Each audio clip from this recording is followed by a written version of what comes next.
નમસ્કાર.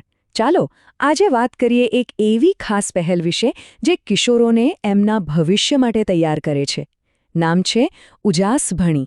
અને સાચું કહું ને તો આ કોઈ સામાન્ય કાર્યક્રમ નથી હો. આ તો આવનારી પેઢી માટે એક સાચી દિશા બતાવનાર છે. તો આખરે આ ઉજાસ ભણી પહેલ છે શું? જુઓ, આ ખાલી માહિતી આપવા પૂરતો જ નથી. ના, એનાથી ઘણું વધારે છે.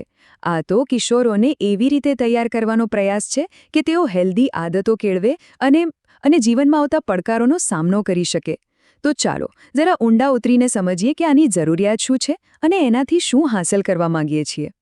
તો સૌથી પહેલો સવાલ એ જ થાય કે આ કાર્યક્રમની જરૂર જ કેમ પડી?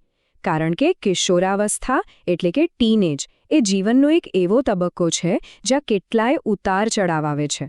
અને બસ આ જ કારણે આવી પહેલનું મહત્વ ખરેખર ખૂબ જ વધી જાય છે. પણ કોઈ એવું વિચારી શકે કે ભાઈ કિશોરો માટે જ અલગથી કેમ? કારણ સીધું અને સિમ્પલ છે. આ જે ઉંમર છે ને એ પરિવર્તનોનો સમય છે, પડકારોનો સમય છે. અને આ ફેરફારો કંઈ ખાલી શારીરિક નથી હોતા, એનાથી ક્યાંય વધારે છે. જુઓ તો ખરા, કિશોરાવસ્થાના કિટકિટલા પાસાઓ છે.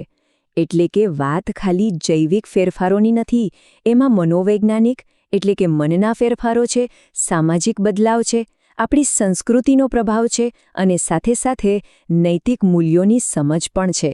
અને આ પ્રોગ્રામની સૌથી મોટી ખાસિયત એ જ છે કે એ આ બધા જ પાસાઓને એકસાથે ધ્યાનમાં લે છે. કોઈ એક વાત પર નહીં, પણ સંપૂર્ણ વિકાસ પર ધ્યાન કેન્દ્રિત કરે છે. તો આટલા બધા પડકારોનો સામનો કરવા માટે શરૂઆત ક્યાંથી કરવી? વેલ, આ પ્રોગ્રામની શરૂઆત થાય છે સૌથી પાયાની વસ્તુથી, આરોગ્ય અને સુખાકારી. કારણ કે એકદમ સિમ્પલ છે, જો શરીર અને મન સ્વસ્થ હશે તો જ તો સશક્તિકરણની વાત આગળ વધશે, બરાબર ને? તો ચાલો જોઈએ કે આમાં કઈ કઈ બાબતોનો સમાવેશ થાય છે. આ પ્રોગ્રામમાં સૌથી પહેલાં તો મેન્ટલ હેલ્થ પર ફોકસ કરવામાં આવે છે કે ભાઈ તણાવને કેવી રીતે મેનેજ કરવો. પછી વાત આવે છે યોગ્ય આહારની, કે આ ઉંમરે શરીરને કેવા પોષણની જરૂર છે. એટલું જ નહીં, કુપોષણ અને એનિમિયા જેવી ગંભીર સમસ્યાઓ વિશે પણ જાગૃત કરવામાં આવે છે. આ બધી જ બાબતો એમના શારીરિક અને માનસિક વિકાસ માટે ખરેખર પાયાની ઈંટ સમાન છે.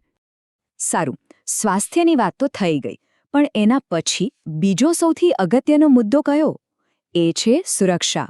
અને અહીં વાત ખાલી શારીરિક સુરક્ષાની નથી, પણ કાયદાકીય સુરક્ષાની પણ છે. ચાલો જોઈએ કે આ કાર્યક્રમ કિશોરોને એમના અધિકારો વિશે જણાવીને કેવી રીતે સશક્ત બનાવે છે. કારણ કે સાચું જ્ઞાન જ સૌથી મોટું રક્ષણ છે. આ કાર્યક્રમમાં કિશોરોને શીખવવામાં આવે છે કે બાળ શોષણ શું છે અને એની સામે કાયદામાં શું જોગવાઈઓ છે. POCO એક્ટ જેવો ખૂબ જ મહત્વનો કાયદો, બાળ લગ્ન વિરોધી કાયદા, આ બધા વિશેની જાણકારી આપવામાં આવે છે. અને આ માત્ર જાણકારી નથી, આ એક શસ્ત્ર છે. આ જ્ઞાનથી તેઓ પોતાની સુરક્ષા જાતે કરી શકે છે. આ એમને એક અદ્ભુત આત્મવિશ્વાસ આપે છે. તો આપણે સ્વાસ્થ્યની વાત કરી, કાયદાકીય સુરક્ષાની વાત કરી, પણ આ બધાનો અંતિમ ધ્યેય શું છે? આ બધી માહિતી અને જ્ઞાન કિશોરોને ક્યાં પહોંચાડશે? આ પ્રોગ્રામનો અસલી મકસદ શું છે? ચાલો હવે એના પર આવીએ. આ રહ્યું આ કાર્યક્રમનું હૃદય. શું કહે છે? વિદ્યાર્થીઓને જીવનની વાસ્તવિક પરિસ્થિતિઓ પ્રત્યે સકારાત્મક અને જવાબદારીપૂર્વક પ્રતિક્રિયા આપવા માટે સક્ષમ બનાવવા. આનો મતલબ એ થયો કે આ ખાલી ચોપડિયું જ્ઞાન નથી. આ તો એ શીખવાડવા માટે છે કે જ્યારે જીવનમાં કોઈ અઘરી પરિસ્થિતિ આવે ત્યારે એનો સામનો કેવી રીતે કરો, અને એ પણ પોઝિટિવ રીતે અને જવાબદારી સાથે.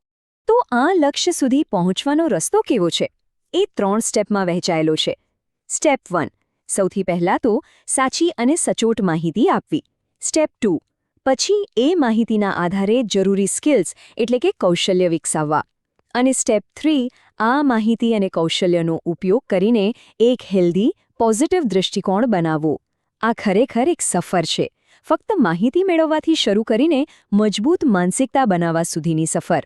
આ બધી વાતચીત પછી આપણે એક બહુ જ મહત્વના સવાલ પર આવીને ઊભા રહીએ છીએ કે શું શિક્ષણ આપણી યુવા પેઢી માટે એક ઢાલ, એક રક્ષણ કવચ બની શકે છે? અને ઉજાસ ભણી જેવી પહેલ એનો એકદમ સચોટ જવાબ આપે છે. હા, બિલકુલ બની શકે છે. જ્યારે આપણે યુવાનોને સાચી માહિતી આપીએ, સાચું માર્ગદર્શન આપીએ, ત્યારે આપણે એમને કોઈ પણ પડકારનો સામનો કરવા અને પૂરા આત્મવિશ્વાસથી આગળ વધવા માટે તૈયાર કરીએ છીએ.